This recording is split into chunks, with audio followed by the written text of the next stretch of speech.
Once written in the stars,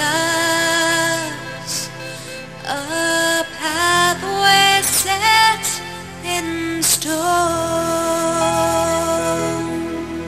Renaissance music is quite rigid, and it's very difficult to improvise around that rigidity, as opposed to, say, playing the blues, where you have 3 chords and you can just wail away, you know, turn up the amps and just play.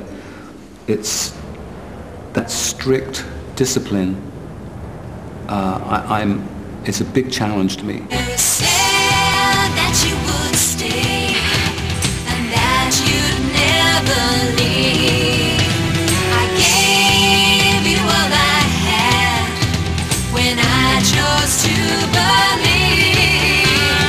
Love and magic cast a spell, sometimes leaving scars. I guess it's just as well not to know what's written in the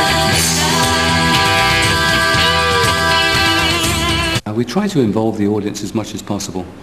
In the old days, the bands I used to be in, we were the so-called stars and we would play to the people. Within this project, the audience are the stars, and we try to incorporate them like it's a big party.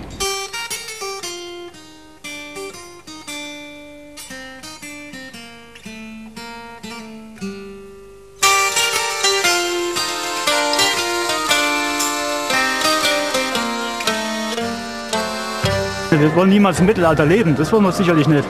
Aber die Kleidung und das Ganze, die Musik von damals, die hat einfach einen anderen Rhythmus, eine andere Atmosphäre und das gefällt uns richtig gut. Und auch so ein bisschen die Lebensart, man kann ein bisschen rülpsen und furzen, dass es nur so kracht. Das passt schon. Seit er diese Musik macht, finde ich, ist faszinierend, wie er eben mit verschiedenen Gitarren verschiedene Klangaspekte akzentuiert, dass er sowohl elektrische als auch akustische Gitarre spielt, dass er Elemente des Rock'n'Roll verbindet mit mittelalterlicher Musik und dies in einer Art Fusion wirklich wunderbar klangvoll herüberbringt.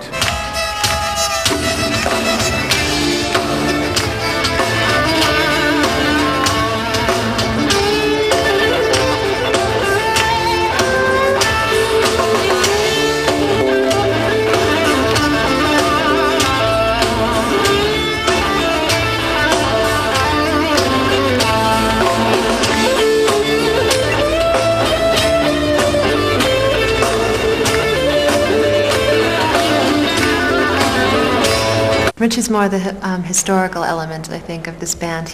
All he listens to at home is Renaissance music. And I'm older, believe it or not. I can't believe that. But I tend to draw from artists that are more mystical, I think, in nature, that have that fantasy type of vibe to their whole entire performance, or their vocals, or their lyrics, or whatever it might be. So I guess I'm the fairy tale side of our coupling. Yes. I have been many places, I have traveled around the world, always on the search for something new. But what does it matter when all the roads I've crossed, they always seem to lead back to you. It tends to be this escape from this cyber reality that is so apparent out there all the time, and all your senses being bombarded, and just go off someplace else into your own little fantasy world. And we try to create a fantasy world, and these people just wanted to be on our journey with us, I think. We try to keep the music organic and eclectic. We try not to get into the manufactured fluff of the day. So it's we try to be the alternative music for the people that are looking, as I said before, for something else, a little bit more than just the latest disco beat. Familiar faces, everyone you meet, following the ways of the land. Cobblestones and lanterns lighting every street, calling me to come home again.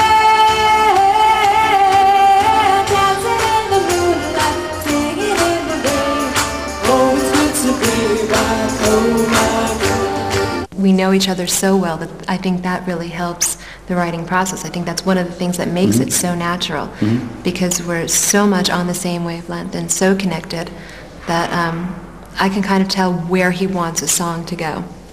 And the other thing is, because we're around each other all the time, when he comes up with a great idea, a great creative spark, I'll just be in the next room, so I can just, come in and we can work on the songs together right away. He doesn't have to wait for me to fly in or clock into a studio or any of that. There's no separation that way. I think there's a lot of good things about being a couple and working together. We also have obviously very open forms of communication.